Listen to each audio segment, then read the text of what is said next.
ইসলামী আন্দোলনের আমির সৈয়দ রেজাউল করিমের বাসায় সৌজন্য সাক্ষাৎ করতে যাচ্ছেন বিএনপি চেয়ারম্যান তারেক রহমান। সেখানে আছেন সহকর্মী আমিনুল ইসলাম। আমিনুল, একটু জানাবেন, বিএনপি চেয়ারম্যান তারেক রহমানের আজকে যাবার কথা, সেখানে এখন তিনি কোথায় আছেন, কখন নাগাদ আসতে পারেন? সমাপ্ত ত্রয়োদশ জাতীয় সংসদ নির্বাচনে নিরঙ্কুশ সংখ্যাগরিষ্ঠতা পেয়েছে বিএনপি এবং এরপরই বিএনপি দলীয় প্রধান বিএনপি চেয়ারম্যান তারেক রহমান তিনি নির্বাচনের পরের দিন সংবাদ সম্মেলন করেছেন।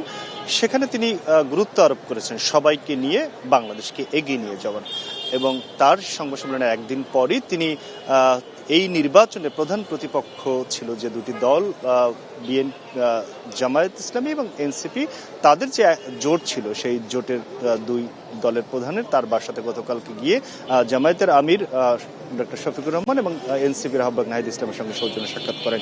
এর পরের দিনই আজকে তিনি সৌজন্য সাক্ষাৎ করতে আসছেন। এবার এই নির্বাচনে অন্যতম একটি রাজনৈতিক দল ইসলামী আন্দোলনের আমির মুফতি সৈয়দ রেজাউল করিম, তার যে বাসাটি রয়েছে সিদ্ধেশ্বরীর এই বাসাতে রূপায়ণ স্বপ্ন নিলয়, সেই বাসাতে কিছুক্ষণের মধ্যেই আসবেন বিএনপি চেয়ারম্যান তারেক রহমান।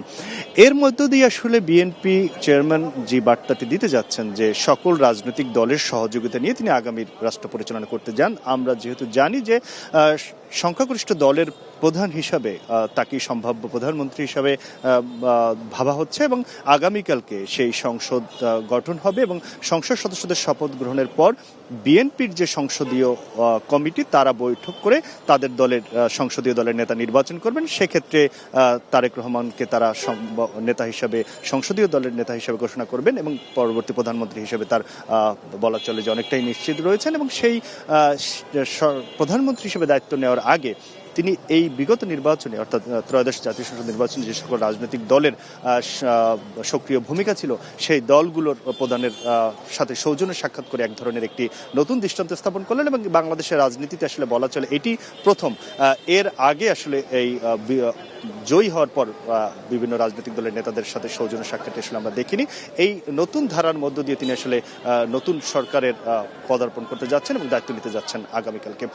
কিছুক্ষণের মধ্যে তারেক রহমান ইসলামী আন্দোলনের আমির মুফতি সৈয়দ রেজাউল করিমের সাথে সৌজন্য সাক্ষাৎ করবেন। তারপরে আমরা আসলে তারা এই কি কি বিষয় নিয়ে আলোচনা হয়েছে সেই বিষয়টি আমরা জানাতে পারব।